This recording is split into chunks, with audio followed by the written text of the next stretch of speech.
Por lo visto usted no entiende, ¿verdad? ¿Qué es lo que vienes a reclamarme ahora? Sabe perfectamente a qué me refiero. Sigue metiéndose en nuestras vidas. ¿Ahora? Quieren volver a Héctor. Las cosas no son como supones. Yo no trato de envolver a Héctor ni a nadie. Explícame entonces, ¿qué es eso de la sociedad que tiene con mi hermano? Tú lo has dicho. Solo es una sociedad. Lo apoyé en un proyecto que Héctor ha deseado por mucho tiempo. A mí no me engaña. ¿Usted cree que comportándose como una buena mujer interesada y preocupada por nosotros va a lograr que le aceptemos? No. Se equivoca. Yo sí sé, yo sí entiendo su juego perfectamente. Así que deje a Héctor en paz. Lo dejaré en paz si él me lo pide. No tú.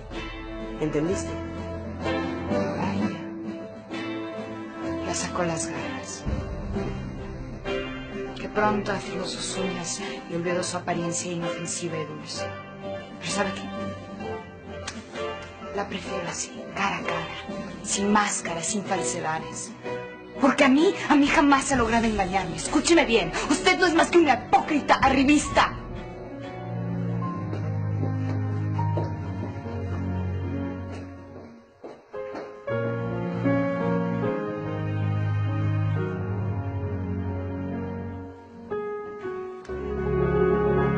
¿La policía te dijo que no pudo dar con la persona que intentó asesinarme? Así es, María. Y me dijeron que te entregara esta bolsa. Pero yo no sabía que habían tratado de lastimarte, y menos aquí. Afuerita de la casa. Ese atentado ocurrió curiosamente el día que todos supieron que yo tenía en mi poder una copia de la carta de Cervantes. Ah, bueno, pero eso no quiere decir nada. Después del atentado, traté de hablar con todos y nadie estaba en su casa. Ni siquiera tú, ni Alba, ni Esteban. ¿Eso tampoco quiere decir nada? Bueno, Mari, de veras, ¿por qué siempre insistes en culparnos de todo?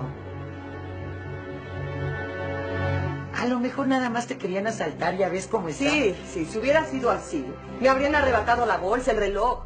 Pero mi atacante ni siquiera lo intentó, me quería matar. Ay, no, cállate, mi don de Dios. Mira, Carmela, te recuerdo que regresé para recuperar a mis hijos. Y nada me va a intimidar.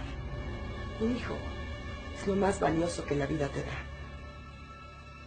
Seguramente tú me comprendes muy bien. ¿Eh? ¿Yo por qué? No tiene caso que trates de negarlo. Tú eres la madre de Ángel. ¿Para qué quieres vernos, papá? Nunca he sido un padre autoritario. Tampoco quiero ser impositivo. No quiero serlo. ¿Y a qué viene eso? A ver, papá. ¿Por qué no nos hablas claro? ¿Se trata de María? Sí. No les pido que la amen. No les pido que olviden a su madre por ella. Solo les pido que la respeten. Porque esa mujer el único delito que ha cometido es haberse casado conmigo. Papá, no nos pidas imposibles. ¿Por qué imposibles? ¿Es tan difícil ser educados con ella? Ustedes lo son con todo el mundo. ¿Es tan difícil ser cordial? ¿Es tan difícil ser gentil? ¿Acaso María no merece por lo menos un poco de piedad?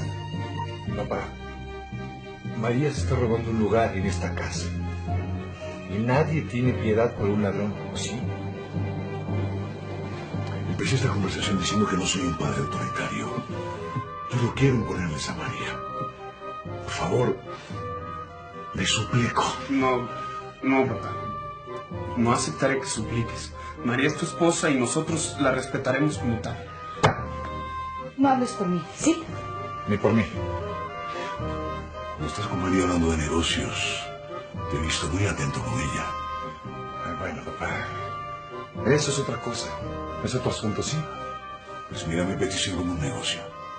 Papá, perdóname, pero para mí ese negocio no tiene ninguna importancia. Muy bien. Tómenlo entonces como quieran. Pero les pido una sola cosa. Respeto.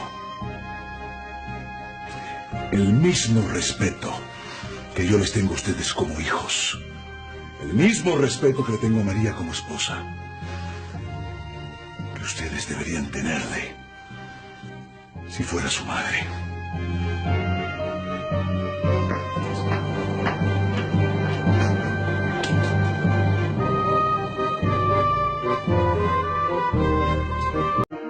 El asesino de Patricia y Luciano ha tenido mucha suerte hasta el momento.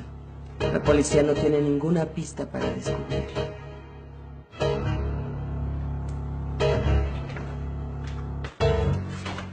Buenos días. Me voy a la oficina. ¿Quiere que te lleve? Está bien, gracias. ¿Qué es eso? Con esta cuerda intentaron asesinarme. La policía la encontró, pero por desgracia no sirve para identificar a mi atacante. El asesino ha sido muy inteligente hasta ahora. Pero estoy segura que va a cometer un error y voy a descubrirlo. ¿Y por qué me miras así? Sigo estando en tu lista de sospechosos.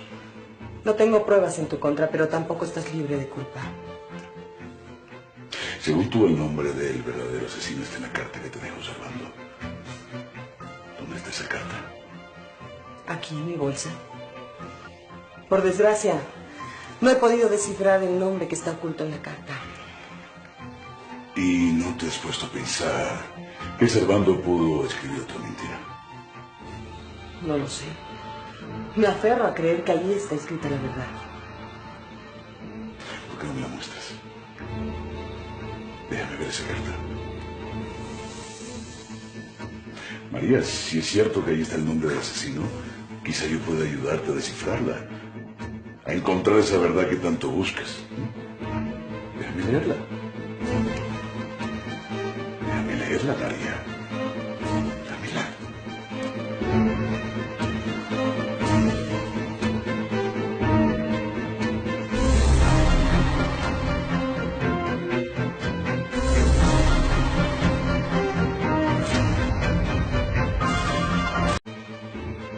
Déjame leerla, María. ¿Por qué dudas? ¿Acaso piensas que la voy a destruir como hizo mi tía Alba con la carta anterior? Quien me asegura que no puede ser así. No puedes negarte a dármela. Esa carta es una copia de la que Servando me dejó. Pero el padre Belisario consideró entregármela a mí, porque Servando así lo dejó estipulado. ¿Cuál es tu interés? ¿Acaso temes que tu nombre esté escrito en esa carta? ¿Tienes miedo de que Servando te haya inculpado? Es eso. ¿Vas a dejarme leer esa carta? ¿Sí o no? No. No quiero que nadie más la lea. ¿Por qué no dejas todo este asunto por la paz? Vamos a olvidarnos de la famosa carta. ¿Qué pasa? ¿Acaso tienes miedo? No tengo miedo. Pero deberías creer más en mí. Si como dices, Servando mintió en el juicio, ¿quién te asegura que no mintió también en esa carta?